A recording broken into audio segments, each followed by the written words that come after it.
আসসালামু আলাইকুম। সবাই কেমন আছেন? আজকে ফুলকপির একটা লোভনীয় রেসিপি নিয়ে চলে আসলাম। আর ফুলকপিতে অনেক রকম রেসিপি খেয়েছেন, তবে এই রেসিপিটা একবার বানিয়ে খেয়ে দেখবেন, খুবই পছন্দ হবে। বাচ্চা বড় সবাই খুবই পছন্দ করবে। স্কুলের টিফিনে, বিকালের নাস্তায় এবং ইফতারির টেবিলে এই রেসিপিটা একদম জমে যাবে। আর এই রেসিপিটা যদি ভালো লাগলে লাইক কমেন্ট শেয়ার করে চ্যানেলটিকে সাপোর্ট করবেন, পাশে থাকবেন। এইরকমই নিত্য নতুন রেসিপি দেখতে আমার পেজটিকে সাবস্ক্রাইব ফলো করে রেখে দিতে পারেন। রেসিপিটি ভালো লাগলে বেশি বেশি করে শেয়ার করতে পারেন ফ্রেন্ডস ফ্যামিলির সাথে। তাহলে চলুন কিভাবে এই ফুলকপি আর মসুর ডাল দিয়ে রেসিপিটা বানাবো সেটা দেখে নেই। এখানে আমি কিছু ফুলকপি নিয়েছি আর হলো 1 বাটি ডাল নিয়েছি। ফুলকপিটা আমি জিরি করে কেটে নিব আর ডালটা হলো 3-4 বার খুব ভালোভাবে ধুয়ে নিব, নিয়ে এটাকে পানি দিয়ে কিছু সময়ের জন্য ভিজিয়ে রেখে দিব। এটা ঘন্টাখানেক ভিজিয়ে রাখলেই কিন্তু সুন্দরভাবে ভিজে যায়। এখানে আমি একটা ফুলকপি এরকমভাবে জিরি করে কেটে নিয়েছি, দেখতেই পাচ্ছেন পিসগুলো কেমন করে কেটেছি। আর এরকম ছোট ছোট করে পাতলা করে কেটে নিতে হবে, এরকম করে কেটে নিতে হবে। গ্রেট করে নিলে কিন্তু রেসিপিটা ভালো লাগবে না। আমি এই হলো ফুলকপিগুলো সামান্য একটু লবণ দিয়ে পানিতে ফুটিয়ে নিয়েছি, একটু হালকাভাবে ফুটিয়ে এটার পানিটা ঝরিয়ে নিয়েছি। এখানে আমি 1 কাপ পেঁয়াজ কুচি দিয়ে দিলাম, পেঁয়াজটা একটু বেশি করে দিতে হবে। 7-8টা কাঁচামরিচ কুচি করে নিয়েছি, সেটা দিয়ে দিলাম। হাফ চামচ মরিচের গুঁড়ো দিয়ে দিলাম, হাফ চামচ জিরার গুঁড়ো দিয়ে দিলাম, হাফ চামচ হলুদের গুঁড়ো দিলাম, হাফ চামচ ধনে গুঁড়ো দিয়ে দিলাম।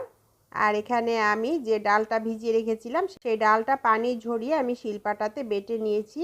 আর এটা মিহি করে বাটি নিয়ে একটু আদা বাটা করে নিয়েছি।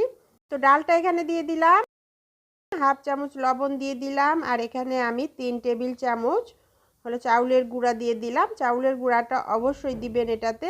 1 চামচ করে আদা রসুন বাটা এখানে দিয়ে দিলাম। এবার এগুলোকে কাঁচামরিচ আর পেঁয়াজটাকে খুব ভালোভাবে আগে কষলিয়ে নিব, নিয়ে কাঁচামরিচের ঝাঁজটা বের করে নিব আর পেঁয়াজটা একটু নরম করে নিব, নিয়ে তারপর সব কিছু একসাথে খুব সুন্দরভাবে মাখিয়ে নিব। এটা যত ভালোভাবেই মাখাবেন ততই ভালো হবে। তারপর এখানে আমি 4 টেবিল চামচ হলো বেসন দিয়ে দিলাম। আর বেসনটা কিন্তু বাইন্ডিংয়ের কাজ করবে। তারপর ভালোভাবে এটাকে আবার মিশিয়ে নিলাম। 1 চামচ বেকিং পাউডার দিয়ে দিলাম। আর বেকিং পাউডারটা কিন্তু এই রেসিপিটাকে মচমচে ক্রিস্পি করবে।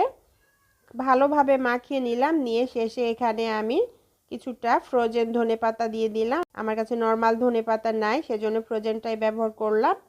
ধনেপাতা দিয়ে এটাকে খুব ভালোভাবে মাখিয়ে একদম রেডি করে নিলাম। তারপর চুলায় আমি হলো প্যান বসিয়ে দিয়েছি আর একটু বেশি করে তেল দিয়ে দিয়েছি। এগুলোকে ডুবো তেলে ভাজতে হবে।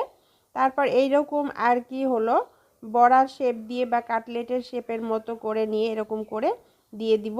তো আস্তে আস্তে আমি এভাবে সবগুলো দিয়ে দিব।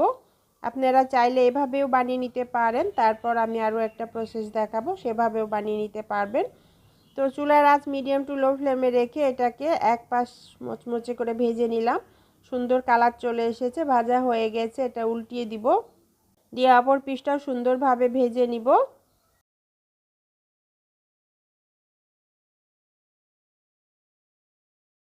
অপর পিসটাও সুন্দর করে ভেজে নেওয়া হয়ে গেছে, দেখতে পাচ্ছেন। তারপর এটা ভাজা হয়ে গেছে, এখন আমি আস্তে করে এগুলোকে সব উঠিয়ে নিব, নিয়ে একটা প্লেটে সার্ভ করে দিব। এভাবেও বানাতে পারেন, আবার কিন্তু এগুলো হলো একদম পেঁয়াজি, ছোট ছোট পেঁয়াজির মতো করেও বানিয়ে নিতে পারেন। তো আমি একটা প্যানে বেশি করে তেল দিয়ে দিয়েছি, তেলটা গরম হয়ে এসেছে। এখন আমি ছোট ছোট করে নিয়ে বড়ার আকারে দিয়ে দিলাম, ছোট ছোট পেঁয়াজির মতো। তো এভাবে দিয়ে তারপর চুলার আঁচ লো আঁচে রেখে এটাকে ভেজে নিব মচমচে ক্রিস্পি করে। তো উল্টিয়ে পাল্টে দুই পিসটাই মচমচে করে ভেজে নিয়েছি, দেখতেই পাচ্ছেন কত সুন্দর একটা কালার চলে এসেছে। এখন আমি হলো এই পেঁয়াজগুলোকে উঠিয়ে নিব। একইভাবে আমি আরও কিছু ফুলকপির পেঁয়াজু ভেজে নিলাম, আর এগুলো ভেজে নিয়েই আমি একটা প্লেটে সার্ভ করে দিলাম। এটার আওয়াজ শুনেই বুঝতে পারছেন এটা কতটা মোচমোচে ক্রিস্পি হয়েছে। আসছে রমজান মাস, রমজান মাসে প্রত্যেক দিন হলো ডালের পেঁয়াজু না খেয়ে এভাবে ফুলকপির পেঁয়াজু বানিয়ে খেয়ে দেখতে পারেন, খুবই মজার হয়। এই পেঁয়াজগুলো ইফতারির টেবিলটা জমিয়ে দিবে। বন্ধুরা, একবার হলো ট্রাই করে দেখবেন, আর ভালো লাগলে লাইক কমেন্ট শেয়ার করে চ্যানেলটিকে সাপোর্ট করবেন, পাশেই থাকবেন। রেসিপিগুলো দেখতে আমার পেজে সবসময় চোখ রাখুন। সবাই ভালো থাকবেন, সুস্থ থাকবেন। আল্লাহ হাফিজ।